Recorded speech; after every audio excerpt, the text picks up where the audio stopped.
Good morning, everyone, and welcome into ClayShare Con Day 3. I'm Jessica Putnam Phillips, and I will be your host and moderator for the day.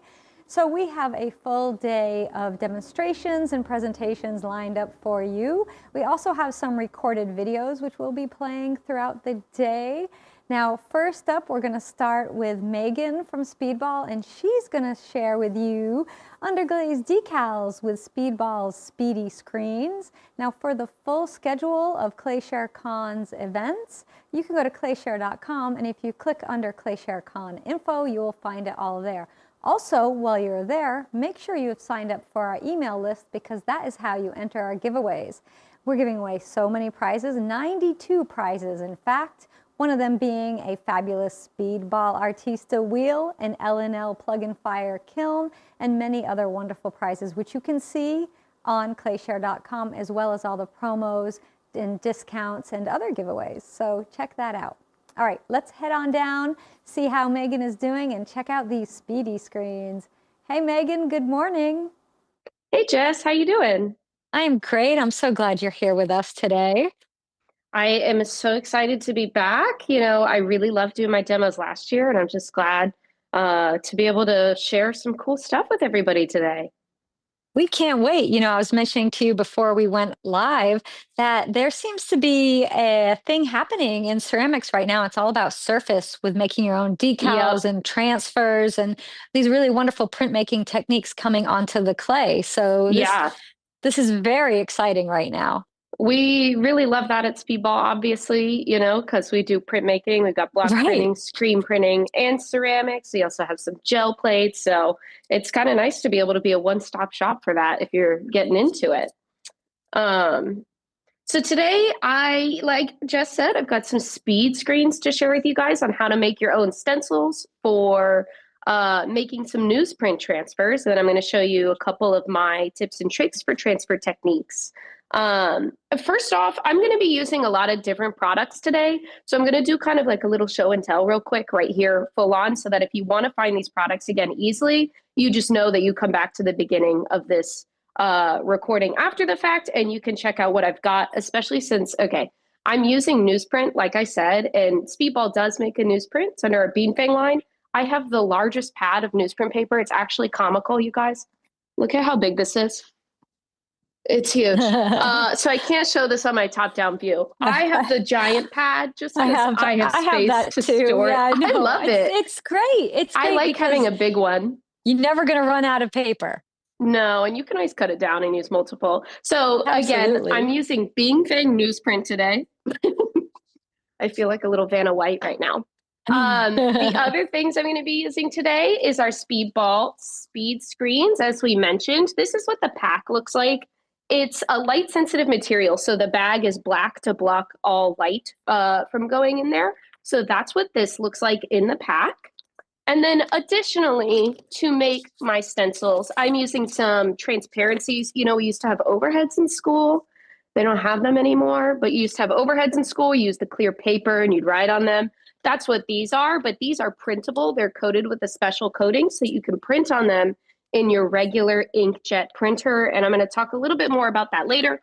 But again, just wanted to kind of show what all this packaging looks like to start, because it is a couple different products and it can be hard to keep it all straight. The other things I'll be using, obviously, is Speedball Underglaze. I'm going to be highlighting a couple of our new colors that we just launched. We launched 12 new colors a couple months ago now. I really love them. This one's lilac that I'll be using today, as well as burnt orange, which is my personal most favorite. Okay. And then one of our not new colors, but I just love it so much, also avocado. So those are underglazes that I'll be using today to make some transfers and kind of talk to you guys about that. So I think I'll go ahead and switch over to our little top down view here and get started talking about the speed screens and how to expose them. All right, so as you can see right here, these are what some of my finished stencils look like. And I kind of just wanted to show you the end result real quick before I show you what it looks like to actually create these stencils. So one thing I forgot to highlight, where did it go? I have a UV LED lamp from Speedball. Oh, it's hiding. that I use to expose the speed screens. It's really easy. Speed screens take about 1 minute using this UV LED to expose. However, you can use the sun if you need to, though sometimes that can have a little bit more room for error because it's always hard to gauge how strong the sun is going to be and the distance, since it's so far away, how long you'll need to expose for. So if you do use the sun, I recommend kind of testing out on a couple small pieces before you actually begin your exposure. So to create your speed screen, what's going to happen is you're going to open up your bag. Let's get this open. And inside, each pack comes with 3. We do sell a pack that comes with 6. These screens today are a 10 by 12 inches, but they also come in a 16 by 20, maybe, I think. It's the larger size. So this is kind of what they look like in there. I'm not trying to pull them all out because I don't want them to get, exposed or anything, but I'll pull one out for this process to show. So you can see they have this red color like my stencils do. And you'll notice one side has this protective film on it. And when you go to expose, you need to remove the protective film, which can be a little tricky. You've got to get your nail under there. And you see how you peel that back? And notice how this is like a dark red. It's kind of shiny. And then this side is not as shiny. I don't know if you can hear that because my headphones do a good job of blocking background sound in the microphone. But, oh, cool. It makes a little noise on this side, and this side, it does not. And so this is your side that you're going to expose on.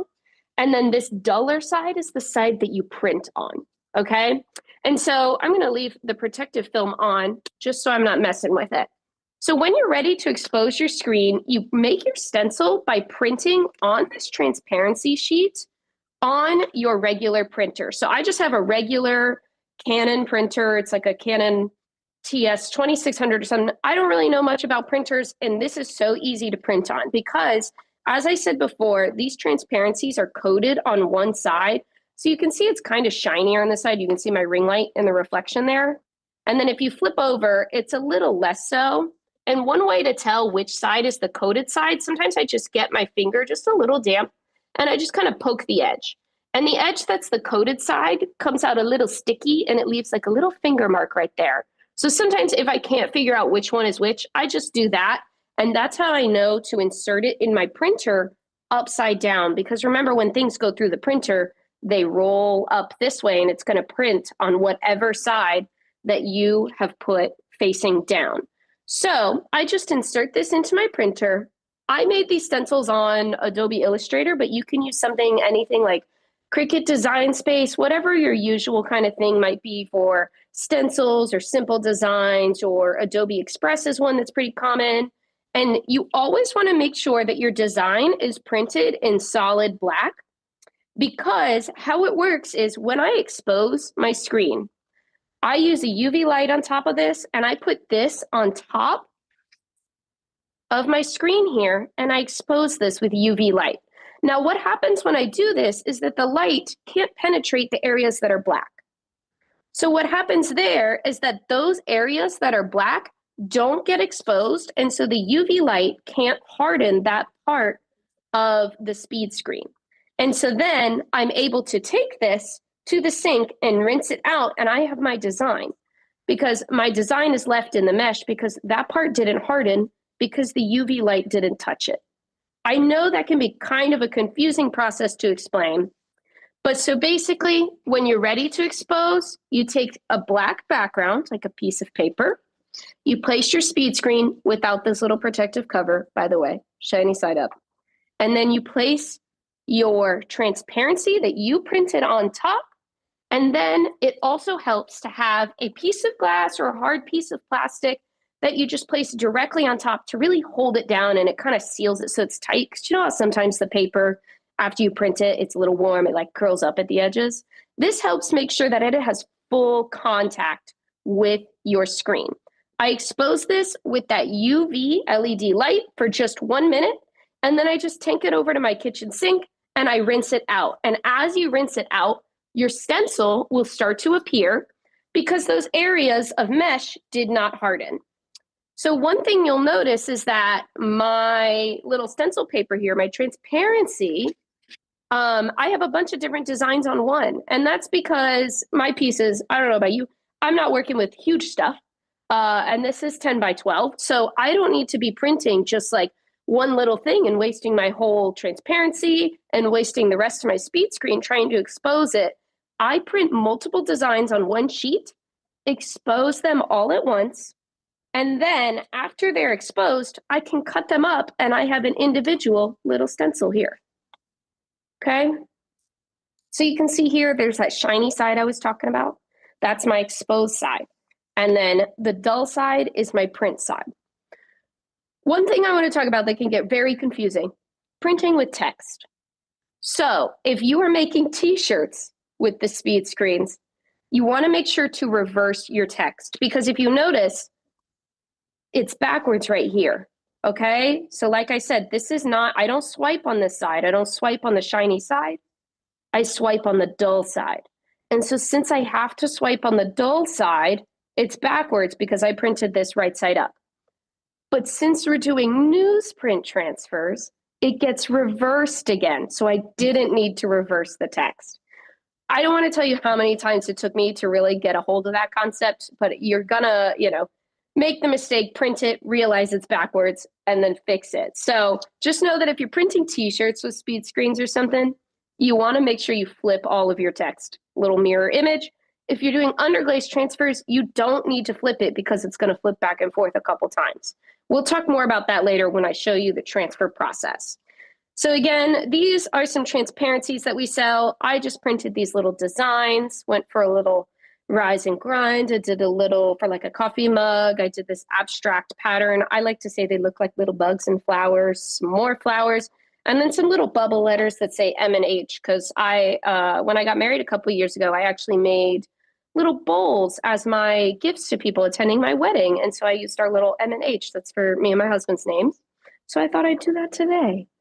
One thing I want to show you, if you don't want to do little stencils like this for little designs, another way that I use this technique in practice in my studio is I made a big screen with a bunch of my little logos on them.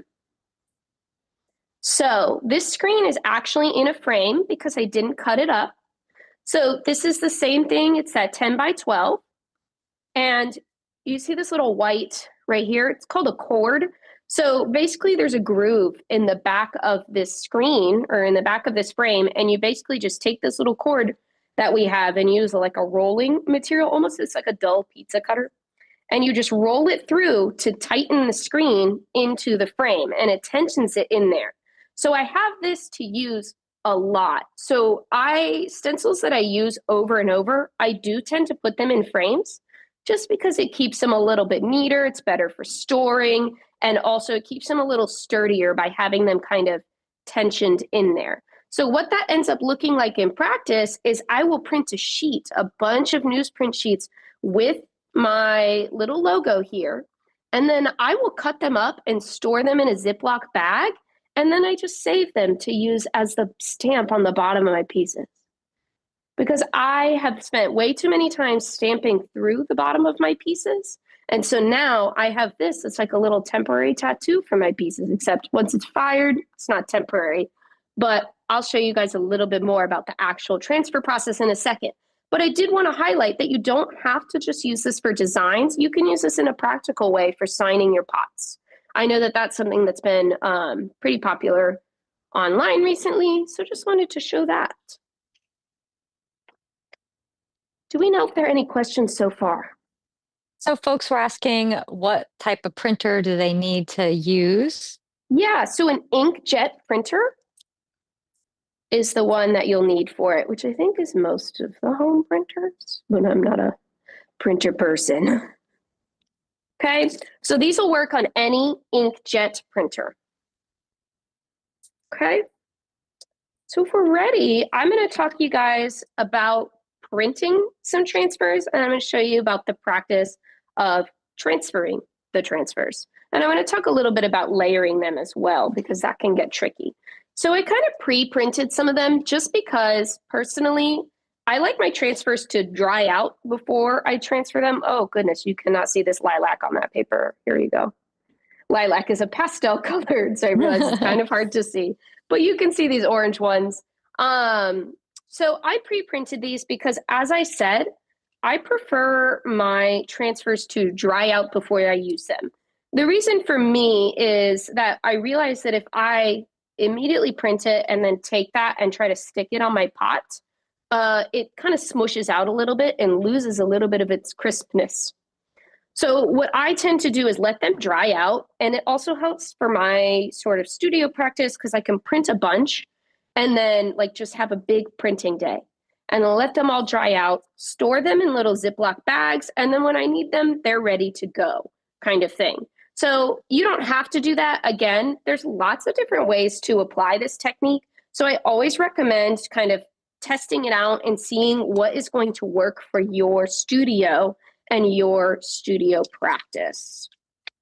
So let's print some bad boys. Let's just talk about swiping technique, as I call it. Let me grab some paper. So, as I said before, here's my newsprint, obviously cut down from its super massive size. And first off, why don't we start printing with my little flowers? So you'll notice each stencil, I keep it with its little protective paper that it came with in the Speed Screens pack, just because that helps keep it, you know, just a little safe on the shiny side so it just doesn't get scratched up or anything like that. And then I'll just kind of remove that when it's time to use. So again, I don't swipe on top of the shiny side, I swipe on top of the dull side. So one thing I want to note is that I do know a lot of people will swipe directly onto, like if you're using like a flat slab, people have screen printed directly onto clay. I've heard that people screen print onto gel plates and then use the gel plate to bend around their piece to kind of stamp it on that way. There's so many different ways that you can use this process in your studio. So why don't we go ahead and make some pretty green flowers? So since these stencils are little, I don't really tape them down. They're not in a frame, like I said. They're just kind of loose. Since they're so small, I can pretty much kind of hold it down at the top like this and swipe across, and it'll be steady. So when I talk about swiping, I tend to use, Speedball has squeegees. So here's one that I was using earlier. This black squeegee is one of our newest ones. I like black because I think it's very sleek. But I also like the size of this one. It's just a little 6-inch. So this one's really great for swiping. And I can also use this for when I am printing t-shirts and not just underglaze and things. But also, hilariously, as a ceramics person, I have a ton of ribs. And the ribs you can swipe with. So if you don't want to get a squeegee and you already have a bunch of ribs, you can just use that. I prefer to use these yellow ones because they seem to have not too much flex, but just enough. But honestly, I bet you can make it work with any rib that's probably not a wooden one. As long as it has, you know, a pretty sleek edge, it's gonna work. So I'm gonna show you what that looks like. So I'm gonna take my avocado underglaze. So if you don't have any experience with Speedball underglaze, we did reformulate maybe a year ago now, maybe 2 years. Time sometimes passes so fast and I don't know. But so this is what our underglaze looks like right out of the bottle. When you are screen printing with underglaze, some people prefer it to be thicker, more like screen printing ink might be, and some people prefer it to be thinner. I think it kind of comes down to your personal preference, just like everybody has a personal preference for what clay body they like to use, things like that. If you get some underglaze and you would like it thinner, you can always add water, you can add Darvan and blend it up to thin it down. Or if you get underglaze and you would like it thicker, you can let it sit out for a little while and let some of that water kind of evaporate off. And when I say a while, it's going to be at least a day or two. And it'll feel so wrong to have to just leave it open. But if you want it to thicken up, that's one way. And I do know that some people have added other things to thicken them. Personally, I just use it right out of the bottle. And it works fine for me. I think it depends on the detail level in your image as well as the mesh count on the screen that you're using. I'm not exactly sure what the mesh count is on the speed screens, but I believe it's close to like a 110 if anybody cares. So let's go ahead to get started. I'm going to scoop out some underglaze and I'm going to place a little line across the top of my underglaze. Just boop, boop, boop. Okay. From there, I'm going to use my rib as a squeegee. And I'm going to kind of get my 2 fingers across the top here to hold my stencil in place. Because if I just try to pull this willy-nilly, it's going to slide the whole stencil and it's going to come out a weird abstract mess, which could be cool looking if that's what you want. But today, that's not what I want. So I'm going to grab the top corners of my piece, and then I'm going to place my rib, aka my squeegee, on the other side of my ink here, and I'm going to swipe it down across. And you want to try to go for kind of like a 45-degree angle. But honestly, there's no wrong way to do this. One thing to note is that since this is such a little stencil, I'm going to get a bunch of underglaze on the space underneath it, and that's fine because I have lots of newsprint on my giant pad. So here you can see I just pulled across once, all right? You can see I got a nice, clean kind of coverage through there. I wouldn't recommend pulling again unless you have to. Sometimes if you accidentally don't put enough underglaze at the top, you may not have enough to pull all the way through the bottom. The reason I wouldn't always recommend pulling a second time is that sometimes it can shift just a little bit and it might make your image come out just a little fuzzy. So let me see if I get some of this extra underglaze back in the bottle. And I'm going to peel. Let's see if this worked. Boop, boop, boop, boop, boop. Uh-oh, it did not. So this part came out crisp and this one did not. And I can tell you what my issue was. I had too much underglaze. Look at how much extra I have at the top. I kind of swiped and pushed through a little too much. So it bled out there on the bottom. But you know what? That's okay because we can just try again. So if that does happen to you, one thing I want you to know is that, well, I just got this on the back because of it. But once this is here, you're going to need to clean your screen and try again because every other print you do after that is going to have that little mark. The good thing is these just go in the sink. They're super quick, easy, just like, anything else that you need to rinse out. You just use cool water and they'll totally be fine since these screens are reusable. So let me put this little guy up here and let's try a different one. How about we do another rise and grind? Because it's the first show of the morning. I hope it's going well. It's going great. Fabulous. Are there any questions in the meantime? So folks were asking if they had to thin down their underglaze, should they use distilled water? That always helps, just because sometimes the water can have different little things in it that might affect the underglaze, but it's not the end of the world. You can use tap if you need to. But it does probably tend to be best practice to use distilled. And then the other thing that we found is that they make transparency sheets for the overhead projector that you can put in a laser printer. Ooh, so perfect. If so you can have use inkjet those. or laser, just get the sheets you need for your printer and you'll be all set. That's awesome. It's good to know. All right. So I'm going to go ahead and swipe. You can see that my burnt orange is a little thicker. As I said, it's my favorite color. I use it more. So I have let it kind of sit out for a little bit. I got this big drip here. I'm just not going to worry about it. I'm going to swipe over in a second. So here we go. I'm going to hold down across the top, and I'm using my actual squeegee this time. And I'm just going to pull. Okay. So you can see I've got my swipe, got a little bit across the bottom. That's okay. Ceramics is never a clean process. So let me go ahead and peel this back and see if it worked. That looks pretty nice to me. So now that that is printed, as I said before, I like to let mine dry before I transfer them. If you want to, like if you want to speed it up, you could hit it with a heat gun and that will make it dry. Underglaze turns kind of a chalky color when it's dry, so that's how you'll know it's fully dry. But I wouldn't always recommend using the heat gun, one, because newsprint is, thin and flammable. So if it gets too hot, you're going to give yourself an issue. Additionally, it does kind of make it like ripple up a little bit if you speed the drying too much. I have noticed, depending on your climate, like places like Arizona that are just like crazy dry, things will dry much faster than for me here in North Carolina.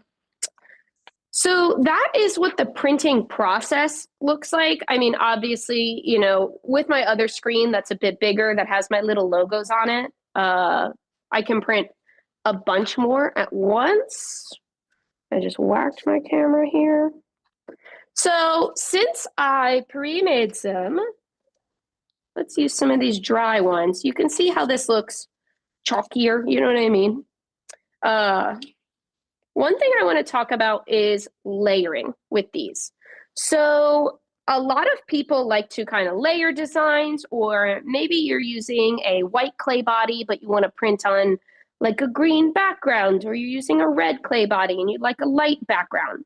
So you can make underglaze transfers by simply just painting on the paper, and you don't always have to screen print. But let's say you want to have a plain background color, and then you want to have one of your designs on top. In theory, you could take one, let's say I'll place, here's a little background color for you. It's lilac. You cannot see that there's something on this paper, but I promise you that there is. Let's say I take my lilac solid background, put it on my piece, transfer that, and then I put this on top and go to transfer it. One thing that could happen is by doing that second transfer directly on top, it could cause some of the first one to pull away and stick to this one. So one thing that helps is to layer them ahead of time on your newsprint. Here's another one of those times, almost like when you're printing the stencil, that you need to kind of think sort of differently. You can't think your traditional, okay, I'm going to paint my background, and then I'm going to paint my foreground. You actually need to do it in reverse, because think about when you take this little piece of paper and you stick it on there, the layer that's on the bottom is the one that's going to be on the outside. So I'm going to show you this. I pre-painted a background. So let's say I have my little background. Let's print on top of that. Let's do my little initials here. So I've printed my background. I'm going to do some letters on top because I want them to be nice and pretty. The background's lilac. Let's do orange. That's a nice contrasting color. I'm actually going to flip this over. Since I have more space on my stencil down here, just because of the way I printed it, I'm going to swipe it upside down, but it doesn't really matter. Okay.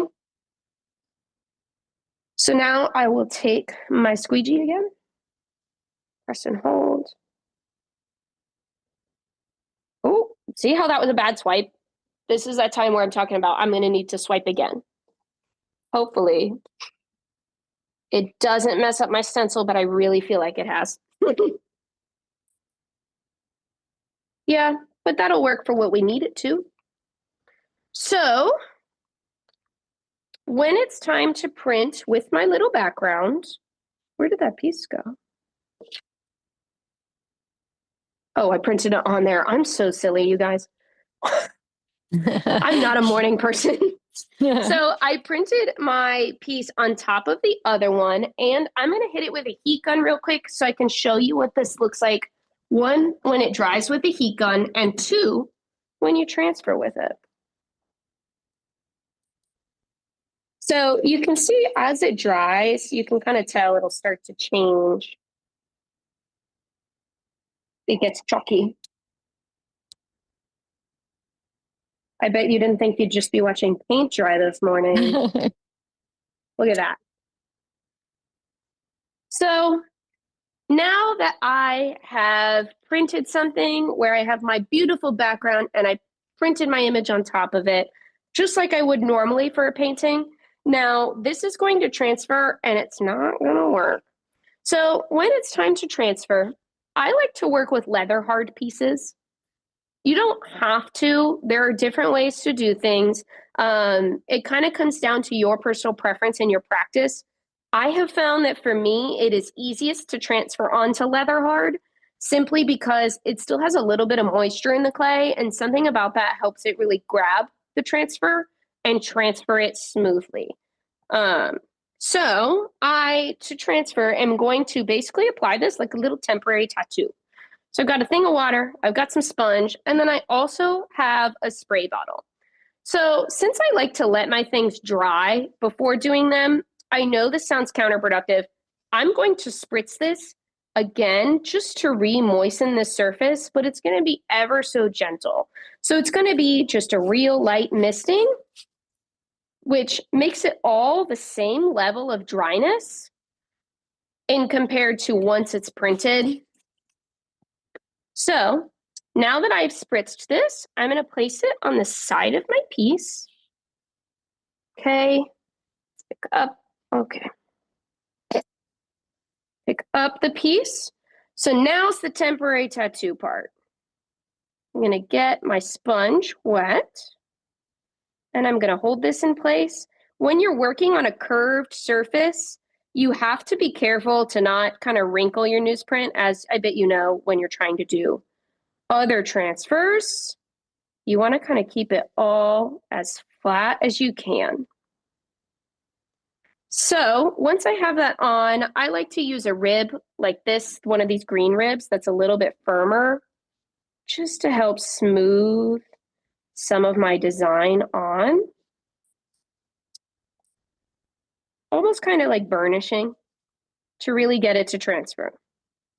Now remember, this was that piece where I painted a beautiful lilac background and then I screen printed a beautiful transfer on top of it. So now when I peel away, looks like it hasn't gone yet, so I need to make it a little more moist. This is hard to do holding up for the camera, so I'm going to do it sideways.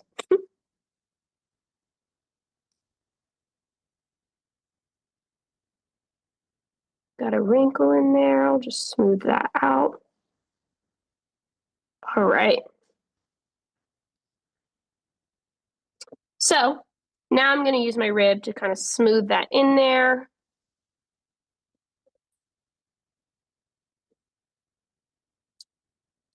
One thing that's really fun about transfers is it can be really like kind of almost this graphic quality, almost like a mural on a wall or kind of stonish feeling to me. Like they really feel like chipping paint sometimes. All right, so now I'll go ahead and peel. So see how my orange design is underneath the lilac? That's because I painted the lilac down first and then I put my orange design on top.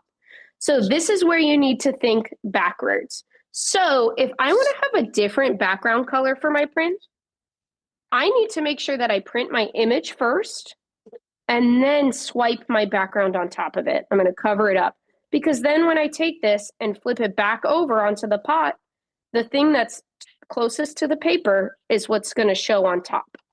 So let's go ahead and see if we can do that with this little guy.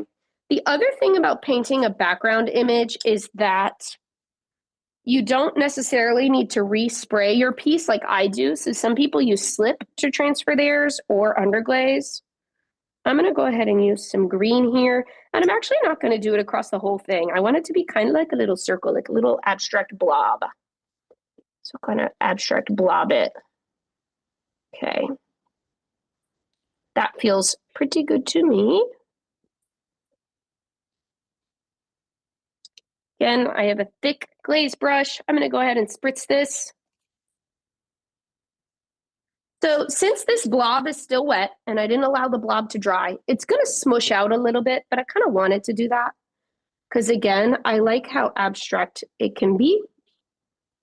I'm going to use the same pot on a different side. Place this where I want it. I'm going to do it sideways so we can get more of the flowers in there.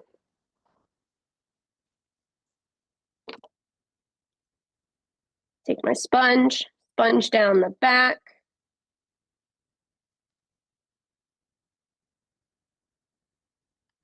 And then I'm going to come through and carefully smooth out some of these wrinkled parts because this is so curved. And now I'm going to swipe it across with my rib to really help it transfer. It looks like I'm pushing a lot of that green around because I didn't let it dry. But that is a-okay because I think it's going to give me a really cool abstract effect.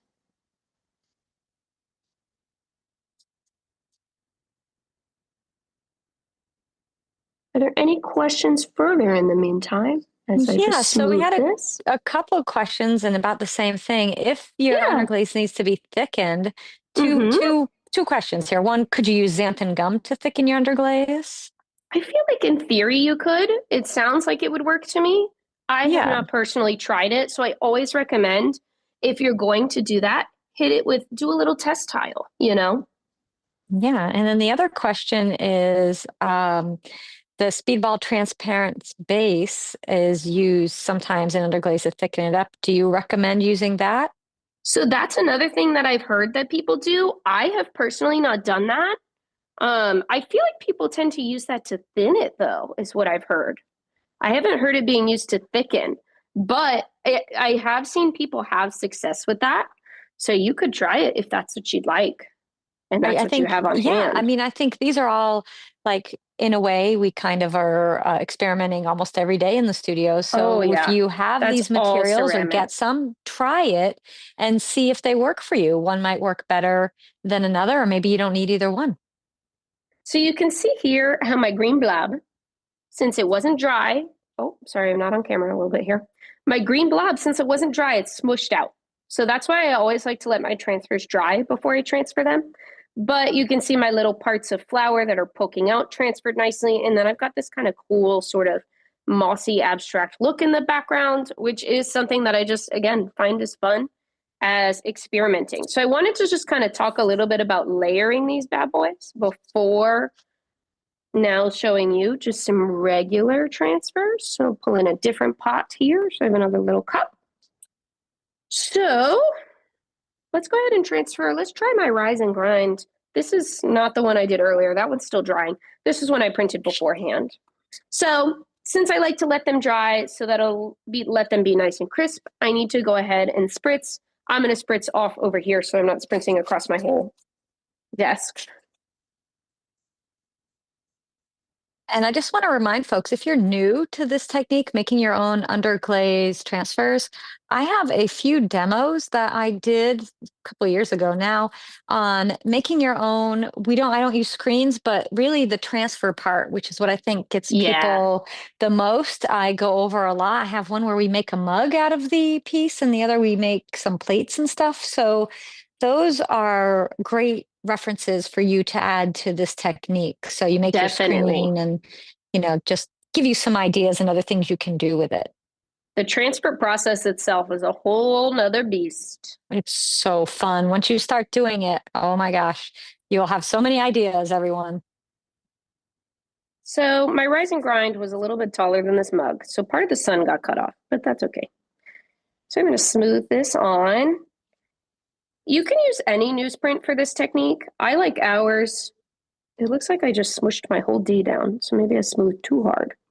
I like using ours just because once you spray it through, you can really see the image through it really clearly. So I can kind of tell, oh, maybe this part needs to be smushed a little better or something to transfer cleaner. All right, let's see.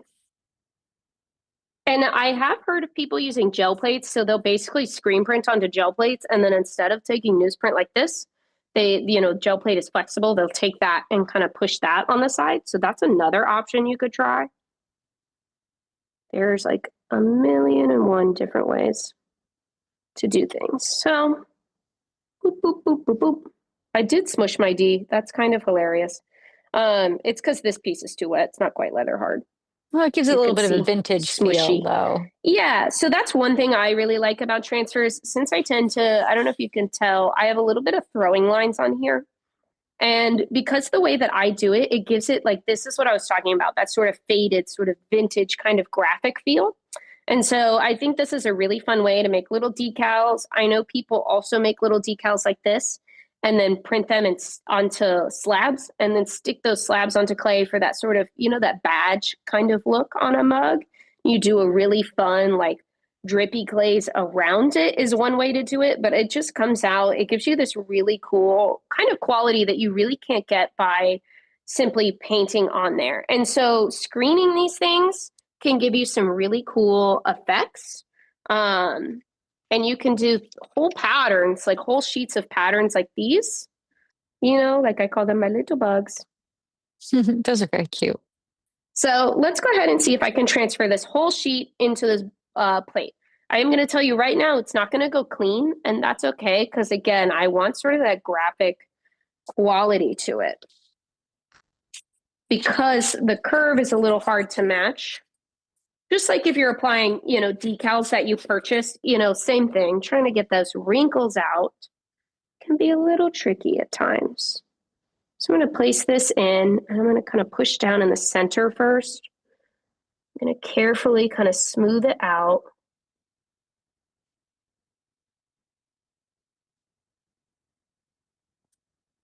All right. So temporary tattoo it now, where you sponge the back. I've got some wrinkles in here, but that's okay. Bump, bump, bump, bump, bump, bump. Since this clay is a little moist, I'm not going to use my green rib.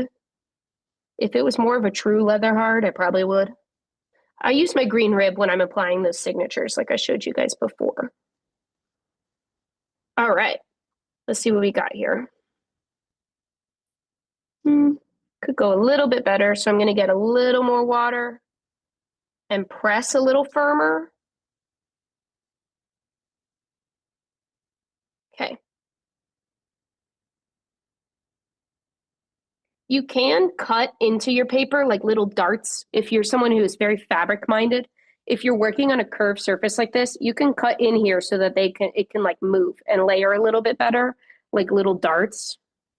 But I kind of love just a little sort of vintagey background to kind of work from. And then I like to put, you could put like a nice drippy glaze around the rim and a little clear glaze in the middle, and it kind of all flows together.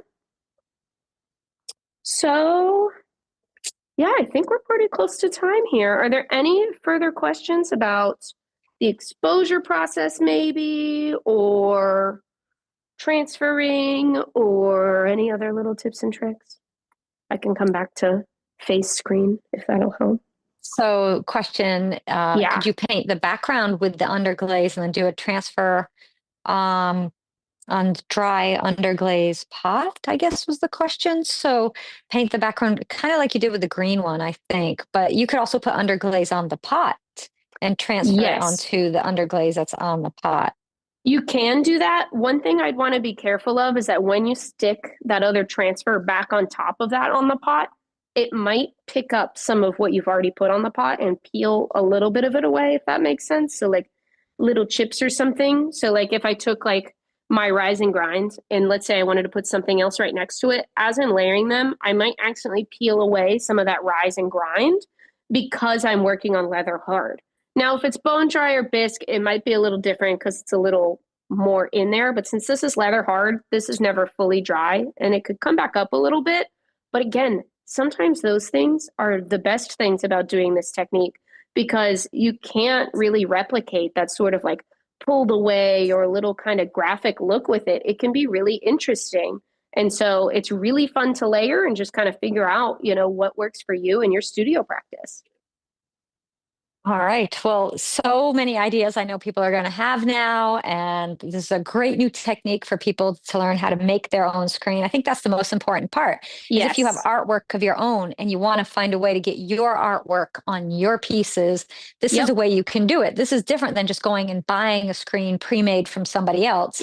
This is you making your own artwork and putting it on your pottery. So that's the key takeaway here. Megan, how can people get a hold of you if they have questions? You can email, this is hilarious. I run the info@speedballart.com. So we can just email you info. So it's actually me. You can email info@speedball, especially if you have speedball questions. But I also am on Instagram. I am a ceramic artist myself, in addition to working for Speedball. So on Instagram, I am the Tatted Potter. You can send me a DM. I'll usually see it within a couple of days. I'm not always on Instagram nowadays, but yeah. Perfect. And folks can get Speedball Speedy screens from any Speedball distributor, or the ceramic shop is one. Most of our Speedball distributors, I'm not sure if the ceramic shop carries the screens, but they do carry our underglazes, and you can get them on Amazon. You can get them on Blick. Okay. There's plenty of places. There's lots it really of places. depends on if they have, like we said before, that blend of screen printing the and screen ceramics. printing and this clay. Okay. Well, thank you. Lots of stuff to think about, to noodle on. Thank you so much, Megan. Thank All right, you. so we are going to have so much fun because, as I mentioned at the beginning, there's a lot of printing on clay happening right now. We've already had some demos yesterday that we went over printing on clay. We've got a couple more today and more tomorrow. So if you're really enjoying this technique and getting graphic designs, getting lettering on the surface, getting your own artwork on the surface, this year's ClayShareCon has you covered because we have so many things. Easy Screen is joining us later today, as is Kathy Skaggs, who'll be doing more printmaking. So you just wait for all those wonderful demos coming your way. We'll also have a great giveaway from Speedball later today, and tomorrow we're giving away that fabulous Artista wheel. Now, we're going to take a little break, and then we'll be back at 10 with Jeff from GR Pottery Forms. He's going to show you the RD2 starter set. So come hang out with Jeff. It's always a treat. Get yourself a cup of something hot to drink and join me.